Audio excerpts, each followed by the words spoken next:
नमस्कार, मैं डॉक्टर राजकुमारी शर्मा आज आपके समक्ष प्रेमचंद द्वारा रचित कहानी जुलूस लेकर उपस्थित हुई हूँ। इसमें मैं कहानी की मूल संवेदना पर बात करूंगी कि किस तरह से कहानी में मूल संवेदना के जो भाव हैं, प्रेमचंद ने किस तरह से पात्रों के माध्यम से यहाँ पर उसका प्रादुर्भाव किया गया है। सर्वप्रथम मैं जुलूस कहानी में किस तरह से समाज की भ्रष्ट राजनीति या सामाजिक रूपों का जो असंवेदनशील रूप प्रस्तुत किया है उसके ऊपर भी मैं बात करूंगी। जुलूस का अर्थ है उत्सव या समारोह। उत्सव या समारोह से यहाँ हमारा तात्पर्य है कि उसमें या तो सामाजिक आधार पर या राजनीतिक आधार पर अनेक प्रकार के जुलूस हमारे समाज में निकलते हुए दिखाई देते हैं। तो उसमें हम देखते हैं कि ये कई बार पर्व के आधार पर भी हम जुलूस निकालते हुए दिखाई देते हैं। निकलने वाली यात्रा से यह हमारा संदर्भ है। ये यात्रा विरोध में भी हो सकती है और समर्थन में भी हो सकती है। दोनों ही रूपों में व्यक्ति अपने आधारों को, अपने माध्यमों को प्रस्तुत करने के लिए नगर का भ्रमण करता है या उसकी शोभा यात्रा निकालते हुए दिखाई देता है। जुलूस कहानी में प्रेमचंद ने सामाजिक राजनीतिक रूपों को यहाँ पर दर्शाने का भरसक प्रयास किया है। जुलूस हिंदू मुसलमान के संबंधों में सहयोग और प्रेम के भाव को जहां उत्पन्न करते हुए दिखाई देता है, वहां पर असामाजिक तत्वों का भी प्रयोग करते हुए दिखाई देता है, क्योंकि हिंदू मुसलमान की जो ये खाई है वो अभी तक शायद नहीं भर पाई है, क्योंकि हमने पूरा इतिहास पढ़ा है। इतिहास पढ़ने के बाद हमने जितना जीवन जिया है उसमें हमने हिंदू मुसलमान के सांप्रदायिक दंगे देखते हुए अपना जीवन यापन किया। कई बार ये सद्भाव की भावना को प्रस्तुत करते हुए दिखाई देते हैं, तो कई बार सद्भाव के रूपों को भी अनेक प्रकार से अंजाम देखते देते हुए नजर आते हैं। वहां पर उनका स्वार्थ, उनका हित किस तरह से कारगर होता हुआ सिद्ध होता है, उसके आधारों को, उनके माध्यमों को, उनके रूपों को अनेक आकारों में, माध्यमों में प्रयोग किया गया है। मुख्य पात्र जुलूस कहानी का जो पात्र है इब्राहिम, गांधीवादी विचारधारा के समर्थक रहे हैं। भारत को स्वतंत्र रूप में देखने की अभिलाषा उनके मन में यदा कदा उपस्थित होती रहती है। या पूरी कहानी में हम ये देखते हैं कि जो पात्र इब्राहिम है, स्वतंत्रता की लड़ाई के लिए अनेक प्रकार से प्रयासरत दिखाई देते हैं, और वह गांधीवादी विचारधारा के समर्थन या समर्थक है। तो वह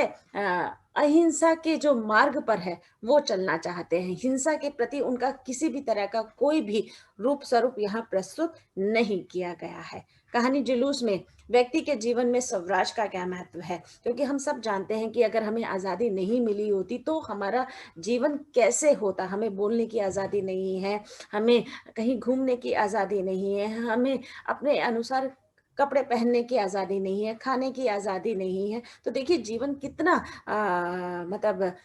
शोचनीय होता या कितना दयनीय होता, उसकी हम एक तरह से कल्पना करके भी आत्मा थोड़ी-सी घबरा जाती है और हम उससे बाहर निकलने के अत्यंत प्रयास करते हुए दिखाई देते हैं। देखिए, अगर घर में आपके किसी दिन आपको बंद कर दिया जाए और निरंतर आपको बंद रखा जाए, तो मन में कितनी प्रकार की जो है अहिंसा, हिंसा वहाँ पर उत्पन्न होती हुई दिखाई देगी, और हम उस हिंसा को करने के लिए अनेक प्रकार के माध्यमों को खोजते हुए दिखाई देंगे। तो कहानी जुलूस में भी इसी तरह की विचारधारा के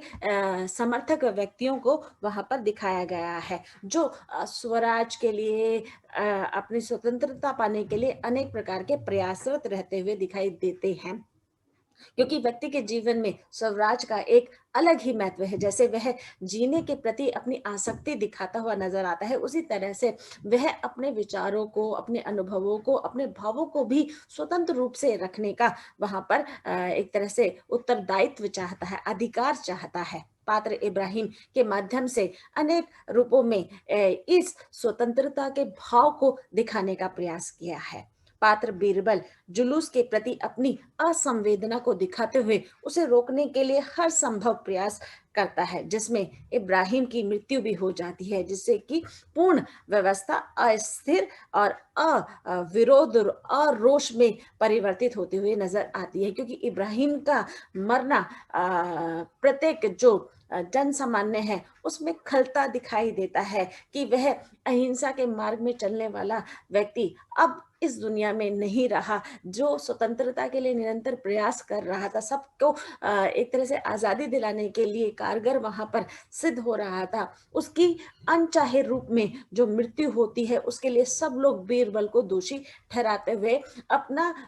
व्यवस्था के प्रति रोष उत्पन्न करते हुए दिखाई देते हैं। कहानी में सांप्रदायिक सद्भाव, एकता और संवेदना के भाव को दिखाया गया है, यानी कि प्रेमचंद ने उस समय में किस तरह से स्वराज के लिए, स्वतंत्रता के लिए लोग कितने उत्तेजित, कितने उत्साही दिखाई देते थे। उसमें से कुछ ऐसे लोग थे जो अपने ही लोगों का गला काट कर या फिर उनके अधिकार छीनकर उनको कर्तव्य से बिल्कुल हीन करते हुए अपनी वहां पर पराकाष्ठा को स्थापित करते हुए नजर आते थे, क्योंकि उनमें उनका स्वार्थ छिपा हुआ था। उन्हें किसी स्वार्थ के हित के कारण इस तरह के कार्य करने के लिए कई बार मजबूर भी किया जाता है, कई बार वह स्व इच्छा से भी करते हुए दिखाई देते हैं। तो कहानी में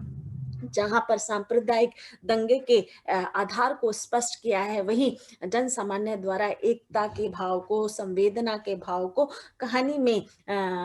अनेक रूपों में प्रस्तुत करने का प्रयास प्रेमचंद जी ने किया है। हिंदू मुसलमान के प्रति भेदभाव की भावना से समाज में रोष उत्पन्न हो रहा है। हमने देखा है या हमने इतिहास पढ़ा है, और इतिहास में हमने देखा है कि हिंदू मुसलमान की जो बीच की खाई है वो आज तक भी भर नहीं पाई है, क्योंकि हमारा जो भारतीय एक तरह से समुदाय है, एक तरह से समाज है, उसमें हम देखते हैं कि हम एक दूसरे की विचारधारा से कभी सहमत होते हैं, कभी असहमत होते हैं। कई बार सहमत होते हुए भी हम अनेक अर्थहीनता, असुरक्षा का भाव उसमें महसूस करते हुए दिखाई देते हैं, क्योंकि कई बार हम अपनी बुद्धि के अनुसार कार्य नहीं करते और दूसरों की बुद्धि के अनुसार हम उस मार्ग को, उस विचार को, उस भाव को समझने का जो प्रयास करते हैं, उसके कारण अनेक प्रकार की यहाँ पर दुर्बलताएं दिखाई गई हैं, जो समाज के लिए, व्यक्ति के लिए और देश के लिए हानिकारक रूप में दिखाई गई है। भारतीय संस्कृति के प्रति निष्ठा जुलूस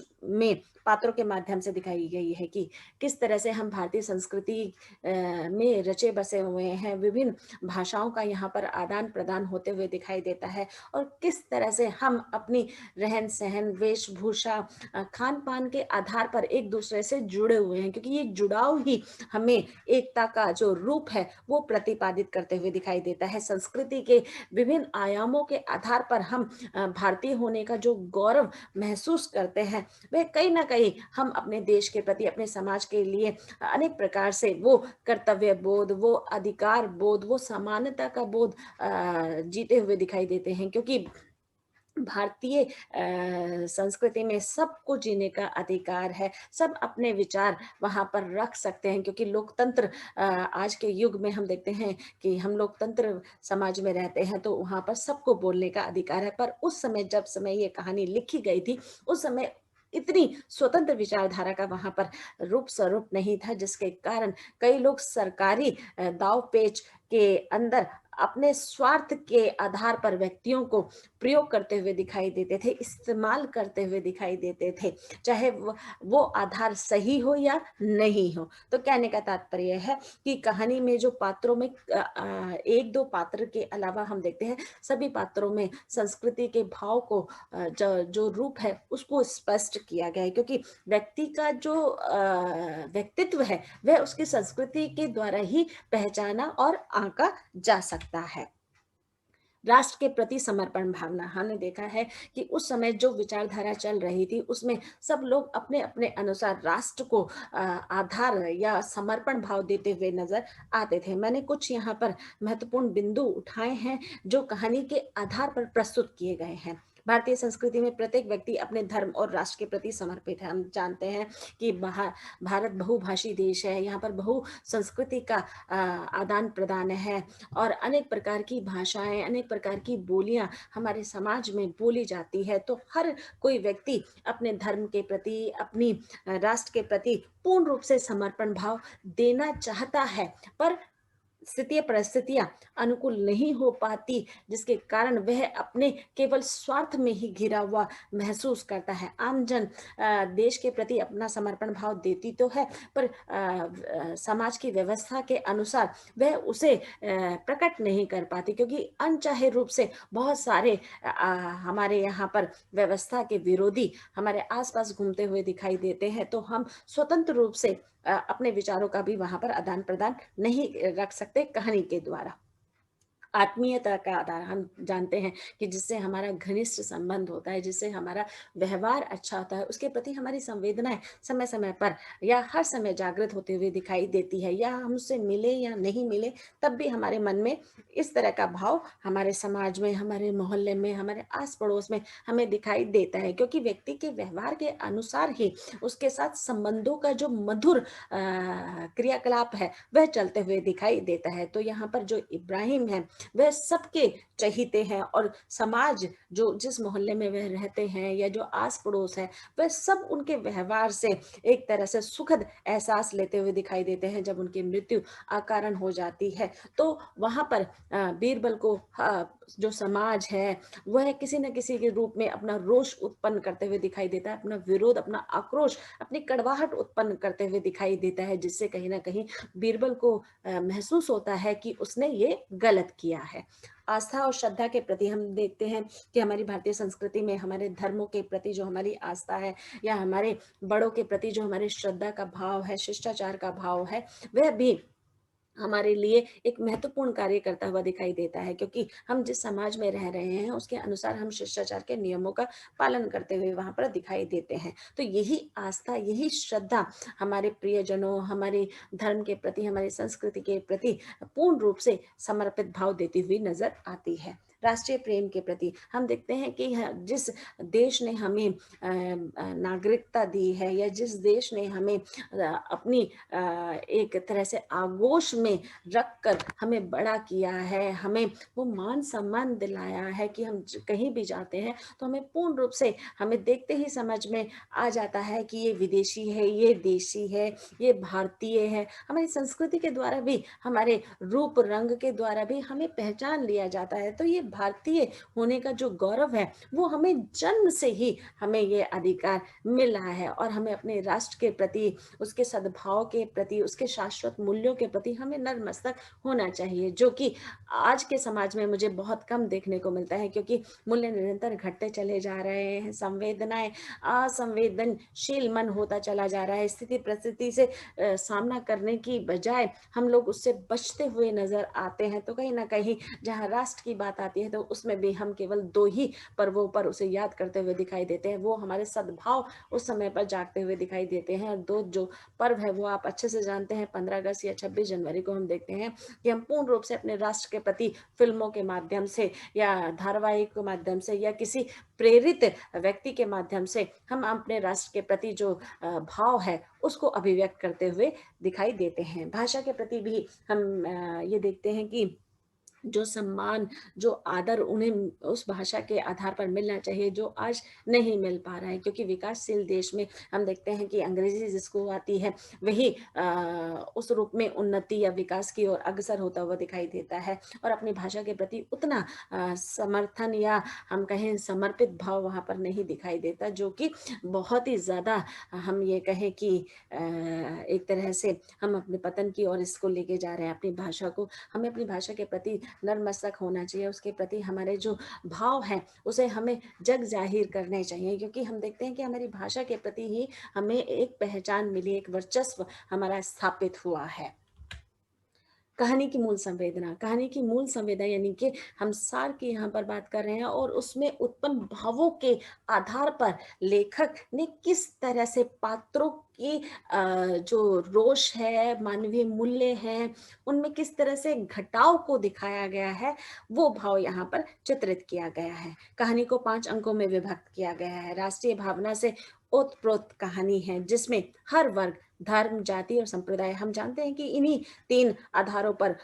किसी भी देश की नींव रखी जाती है और उसके आधार पर ही हम देखते हैं कि इन्हीं आधारों को बनाकर या तो व्यवस्था के विरोध में खड़े हुए होते हुए दिखाई देते हैं या उसके पक्ष में खड़े होते हुए दिखाई देते हैं कि लोग शामिल होना चाहते हैं। यह एक जनसाधारण द्वारा चलाया गया आंदोलन था और जिसका मूल भाव राष्ट्रीय भावना से ओतप्रोत था। पात्र इब्राहिम स्वतंत्रता चाहता है जिसे पूरा करने के लिए जुलूस का नेतृत्व किया जाता है, यानी कि उसका मुख्य जो पात्र है वह इब्राहिम ही था और इब्राहिम गांधी जी की विचारधारा से पूर्ण रूप से सहमत था। अन्य जो गौण पात्र हैं उसमें शंभुनाथ, दीनदयाल और मैकू के माध्यम से कथा का विस्तार होते हुए दिखाई देता है कि इब्राहिम के माध्यम से कथा जो आगे चलती है, यानी कि जुलूस का जो नींव रखी जाती है, उसके बाद ये पात्र अपने अपनी विचारधारा के अनुसार उस समाज के जो रूप है उसको वहां पर चित्रित करते हुए दिखाई देते हैं। सेठों एवं उच्च वर्ग के प्रति व्यंग कसा गया है कि ऐसे व्यक्ति जुलूस में शामिल नहीं होते, केवल घर बैठे उसका रसा पान या रसा स्वादन लेते हुए नजर आते हैं, क्योंकि इन जुलूसों में केवल जो निम्न वर्गीय है, जो मध्यम वर्गीय, जिनको आवश्यकता के अनुसार किसी चीज की ललक है या स्वार्थ है, वो इसमें अपना भाव स्थापित करते हुए दिखाई देता है। पर कई ऐसे भी पात्रों का यहाँ पर होना एक तरह से स्वतंत्रता, इस तरह से भारतीयता, इस तरह देश प्रेम के आधार पर अभिव्यक्त किया गया है। पात्र बीरबल उनके समक्ष खड़े होकर उस जुलूस को सफल नहीं होने देते,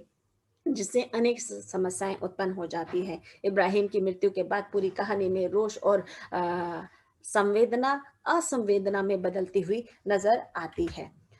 सहानुभूति का भाव, हम देखते हैं कि पूरी कहानी में सहानुभूति का जो भाव इब्राहिम के प्रति उमड़ घुमड़ कर पड़ा है, उससे दिखाई देता है कि पात्र किस तरह से अपने भावों को समाज के कल्याण के लिए, उनके लोक मंगल के लिए उन कर्तव्य और अधिकार दिलाने, यानी कि समानता का भाव वहां पर स्थापित करने के लिए पुरजोर रूप से प्रयास करता हुआ दिखाई देता है। तो सबकी संवेदनाएं या वेदनाएं या हम कहें हमदर्दी पात्र इब्राहिम के प्रति दिखाई देती है। मानवीय मूल्यों का हनन दिखाया गया है कि किस तरह से व्यक्ति व्यक्ति के प्रति अपना रोष प्रकट कर रहा है और उस रोष में वह अपने सारे मानवीय मूल्यों का हनन करते हुए दिखाई दे रहा है कि उसकी हत्या तक वह कर जाता है। पर जब उसे यह इस बात का एहसास होता है कि वह गलत किया है, तब तक वह व्यक्ति इस दुनिया से चला जाता है। इसलिए हमें जब भी हमारे मन में किसी के प्रति रोष है, क्रोध है, आक्रोश है, तो हमें संयमशील होकर उस विषय को, उस दृश्य को, उन बातों को सोचने विचारने की आवश्यकता है। आक्रोश में केवल दुखद अनुभूति का ही या दुखद वेदना ही हमें मिलती हुई दिखाई देती है। तो यहाँ पर मानवीय मूल्यों का हनन भी दिखाया गया है। अर्थहीनता एवं असुरक्षा का भाव, हम देखते हैं कि दिन प्रतिदिन हमारे समाज में अनेक प्रकार की अर्थहीनता फैलती चली जा रही है, क्योंकि व्यक्ति सक्षम होते हुए भी, सामर्थ्य उसमें होते हुए भी, वह अपनी इच्छाओं के अनुरूप, अपनी योग्यता के अनुरूप उन चीजों को नहीं पा रहा, जिसके कारण उसमें अर्थहीनता का भाव उत्पन्न हो रहा है और अर्थहीनता के उत्पन्न होने से उसमें असुरक्षा का भाव भी धीरे धीरे प्रस्तुत होता चला जा रहा है। कहानी के आधार पर कर्तव्य बोध और समानता पर अनेक प्रकार के प्रश्न लगे हुए हैं कि व्यक्ति अपने कर्तव्य से विमुख नहीं होना चाहता, पर समाज या व्यवस्था उसे विमुख होने के लिए तत्पर करते हुए दिखाई देती है, जो कि बहुत बड़ा हमारे समाज में एक प्रश्न चिन्ह लगने वाला है, जिससे कि व्यक्ति अपने कर्तव्य के प्रति पूर्ण ईमानदारी से वहां पर निष्ठ नहीं दिखाई देते, जिससे कि समानता या असमानता पर भी अनेक प्रकार के जो प्रश्न हैं वह मंडराते हुए दिखाई देते हैं। स्वाभिमान कार्य अनुसार तय किया जाता है। आज व्यक्ति का जो व्यक्तित्व है उसके स्वाभिमान के आधार पर उसकी बोली लगाई जाती है, उसे वो पद प्रतिष्ठा दी जाती है। तो आज हम देखते हैं कि किस तरह से योग्यता अयोग्यता पर या हम कहें कि भारी पड़ती जा रही है। उसमें हम देख रहे हैं जो योग्य व्यक्ति है उसको कोई भी सुख या किसी भी तरह के आधार प्रस्तुत नहीं किए जा रहे हैं। जो अयोग्य है उन्हें बढ़ चढ़कर समाज में, देश विदेश में मान प्रतिष्ठा मिलती चली जा रही है, जिसके कारण जो योग्य पुरुष है, ये योग्य स्त्री है, उसमें अनेक प्रकार के प्रश्न वहां पर लगते हुए दिखाई दे रहे हैं स्वाभिमान के आधार पर। उच्च वर्ग के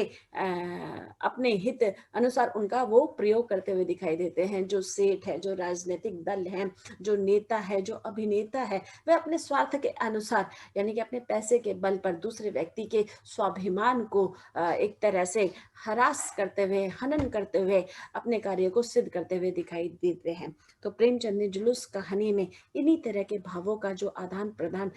दिखाया है, उससे पूरी की पूरी हम ये मानते हैं कि जो व्यवस्था है उसके प्रति जो हमारा मूल भाव है, उसको वहां पर प्रकट किया गया है। धन्यवाद।